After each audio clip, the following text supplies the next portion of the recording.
What team surprised you the most to this point in the season? And it can be good or it can be bad. Surprised you the most. You want me to go first? Go ahead, Jesse. This one's so easy for me. The Winnipeg Jets. Yeah. Like, all they did last year was lose miserably in the playoffs, and then come the offseason, they're like, okay, we're just going to run this thing back. We believe in this team for some reason, and they've all guaranteed contracts the previous offseason for how many tens of years Scheifele and Hellebuck and all of them are going to be there, and they ran it back, and all of a sudden they're the best team in the league. And a lot of that's to do with the goaltending, but a lot of it's also they're getting a lot of high-end scoring out of Connor and Scheifele, and then the defense is excellent. And there's really no flaws with how they're playing right now in the regular season. We'll see how it holds up in the playoffs because that's always a different game. But right now, to me, that's the biggest surprise on a team that just said, just throw it back, and it works. It's crazy. Yeah. Biggest surprise, Steve. It's a good answer. It is a good answer. I have a team that's not in the playoffs and a team that is. Pick one. Okay, fine. I'll say the Columbus Blue Jackets. Oh, I like that. We all wanted it to happen. Mm-hmm. None of us expected it. Mm-hmm. They're right there. They're improved from last year. They're improved from the year before that. And there's no real reason for them to be. Their goaltending is still a catastrophe. The back end, I mean, Werenski's heroic. Norris caliber. Yeah. Top three. Yep. Easily. But like injuries alone this season, not to mention the trade upheaval from the offseason, They weren't even tragedy even from with the offseason. They weren't even at the cap floor to start the year. I'm not even sure if they are yet. Like it's like I don't know. Like JVR's turned the clock back. He's friggin' pinging it off the bar and in. We all wanted it. We all thought what a great story this would be. We were all pulling for the Blue Jackets.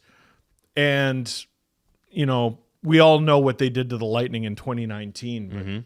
But this is almost more impressive. They're currently $3 million above the floor.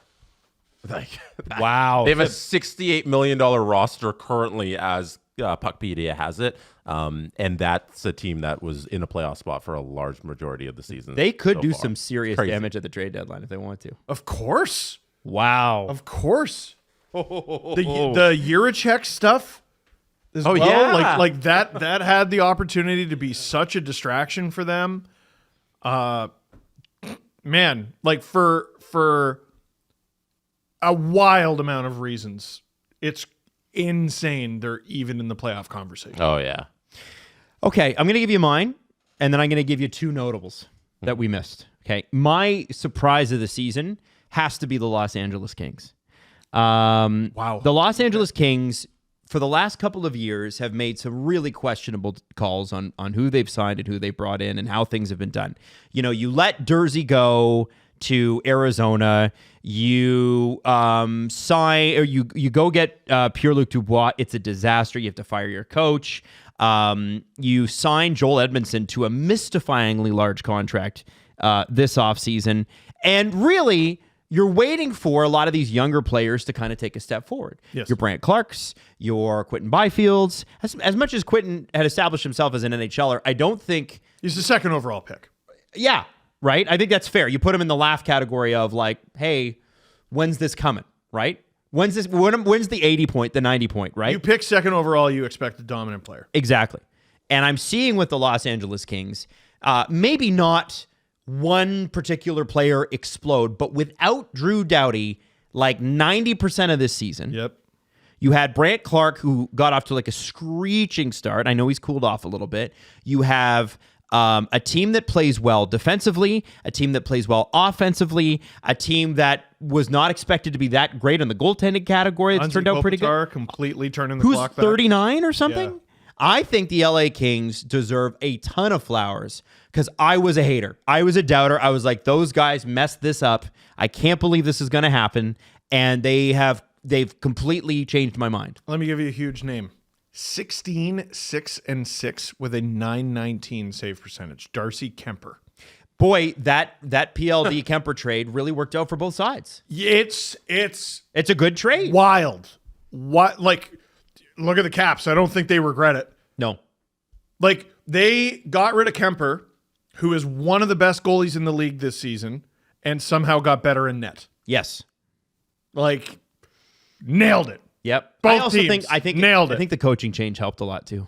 Of course. I just think that they had the wrong guy and the wrong time, and you're looking. Sometimes it's not, doesn't mean it's the bad coach. It's just, I mean, clearly look at what McClellan's done in Detroit. But like, you know, sometimes you kind of go, this is just the wrong guy, and they identified it. Jim Hiller, baby. Oh, it was Hill. Yeah, well, the Hill Dog. Wait, who are you talking about? No, Jim Hiller coming in is good. Yes, is what I was saying. Yeah. I think the last little bit under the last guy was Got it. not good, right? Yes, we were yes, saying the correct. same thing. Yeah, Yes, we who's were. on first? Yeah, High five. yeah. Hey, we can do this. We can do this, body. We got a future in this. Yes. Now, two teams I want to give notable mention to because I'm actually glad they didn't come up. I want everybody's input on these, okay? First one, Nashville Predators. Surprise. Have to be a surprise team. Surprise bad way. Yes. Okay. Oh. I As in they understand are what you're a saying. surprise. Jeez. Listen, Oh, yeah. I am not sharp. I promise to be better tomorrow. they Holy were crap. a surprise last year with how good they were. Yes. After YouTube Gate. Not Yes. YouTube Gate. Yeah, YouTube no, Gate. that you That's refuse coming to later. believe is real. Yeah. Yes. Yeah. Well, Jesse, I might have been right. No. Because that could have just been a streak. Stop it. I mean, come on. How have they played since, guys? They lost in the playoffs and then they've stunk. Uncle Adam was right. Anyway, Uncle Adam.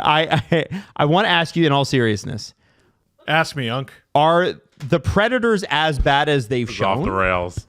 Are the Predators as bad as they've shown? Or do they start next year, lock themselves into a playoff, and they're going to be fine? No, you give Barry Trotz another offseason to wreck this team. I think they'll probably be worse.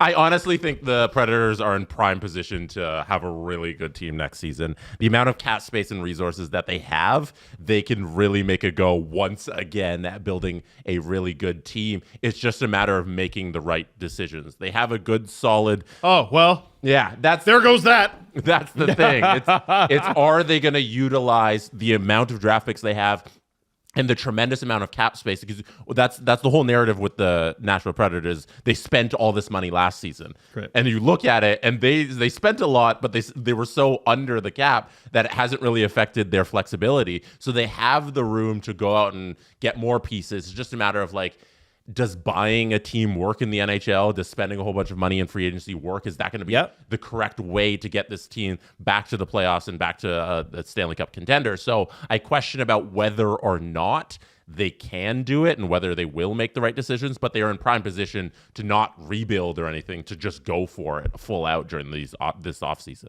I will say, this is a hell of a draft to have 3 first-round picks. Oh, yeah. That's what I'm talking about. Yeah. Like 3 firsts. I think it's like $18 million in cap space right now. You go to the deadline, it's even more than that. They can be a facilitator, a third team in. You're still a destination, too. And people like play there. Yeah. Every offseason we hear about guys going to Nashville because it's awesome to play in Nashville, especially when they're winning. So I think they can be good. It's just a matter of, do they have the right guy in the GM spot to make those decisions? Ryan O'Reilly was singing the praises of Mitch Marner a few months ago. Oh, Reunited and it feels so Good. All right, the other There's some team. big names. The other team that is a surprise that we did not mention, and they've kind of gone under the radar lately, but even after a coaching change, this team, like when they made the coaching team change, they were in the playoffs. Now that they've made the coaching change, they're not. The Boston Bruins. And as Leaf fans, you have to understand, if you're not a Leaf fan, I completely understand why you're like, well, that happens. As a Leaf fan, no, it doesn't. And it's one of those teams, like CJ, I remember a couple years ago was like, is this the year that it's finally sort of like fall off time? And then they went out and they set the league on fire, and you know, they did end up losing in the first round, but they set the regular season record for points. Yep. How in 18 months did Boston go from that to this? How did it happen? And what can be done to arrest this? How do you change this? You know, I'm seeing Brad Marchand pop up on trade boards. What? For real? If it was any team other than the Bruins, we would be having that conversation, though. It's just because it's the Bruins where we go, oh, that makes no sense. What are you talking about? It's an aging veteran with great playoff pedigree with an expiring contract. Yeah, that is, to a T, exactly the kind of player you look to trade. And has had a relatively good year as well. 44 points in 57 games. Yeah. not quite his standard. But any but normal, he's 35. your point, like any normal circumstance, any regular team, this is the guy you trade at the trade deadline. Yep. Yeah, the guy 100%. who's unsigned going into the offseason, who's aging, and you get a bunch of either futures or young guys that you can play in the roster very soon. You know, it makes sense to trade him. It's just, it's a very specific circumstance in that it's Boston and the captain and Brad Marchand and everything that comes with him. Jesse, Swayman and Ullmark, you were saying, were 6 and 7 in Vezina voting last year. Yes, last year, yeah. Ullmark won the Vezina 2 or 3 years ago. Yeah, Swayman just signs his big deal. yeah. 2 goalies have played for the Bruins this year. Neither of them have a save percentage that starts with a 9. Oh my goodness, really? That'll kill you. Swayman, 8.98. Korpisalo, 8.92. Told you about Korpisalo, didn't I? Yeah, Missing even trade, 8.92 this year is not Yeah. disastrous. It's not good. Missing training camp doesn't help. No, Missing doesn't. It like I could see them bouncing back maybe next year, maybe even the back half of the season, let's be honest. That will kill you. That is a lot of teams are looking for one goalie. Yep. And Boston had 2 elite ones.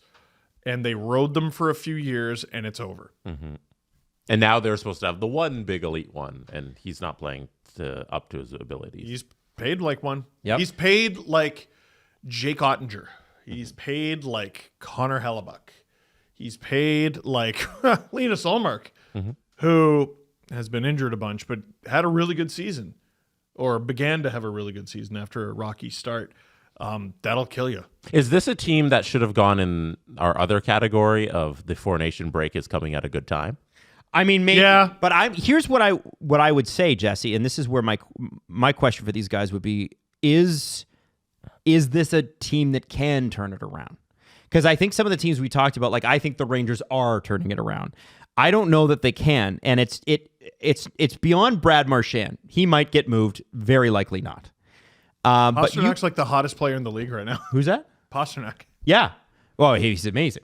But they've become a little one-dimensional in that part. And the guys that they signed to come in and do the sort of the secondary work to fill in for the Krejcis and the Bergerons that you lost is Elias Lindholm. And I think this is going down as one of the worst free agent signings last season. And it's not to pick on him, but you have 10 goals. He has 29 points in over 50 games. And this Remember is I was talking 60 about games almost. The Leafs acquiring Luke Cunnin, and you're like, please aim higher. He has more goals.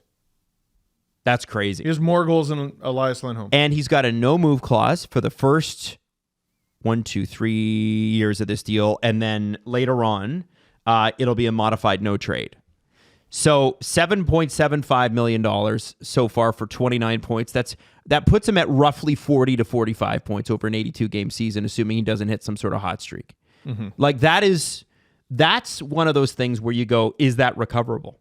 Hey, Nikita doesn't sound Zadorov like has this year. 117 points. Sorry, that's penalty minutes. He has 14. You've gotten 13 goals out of how many millions of dollars did you spend on both those So players? what was it? Nikita Zadorov was $5 million or $6 million per year? Doesn't matter. So you're looking at 13, 14 in that million. neighborhood. Yeah, Zadorov is $5 million plus 7.75, so you're 12.75. That's 13 goals. just not even kind of good enough. Not even close. And firing the winningest coach over the last 2 or 3 years somehow didn't fix it. Weird, right? Yeah.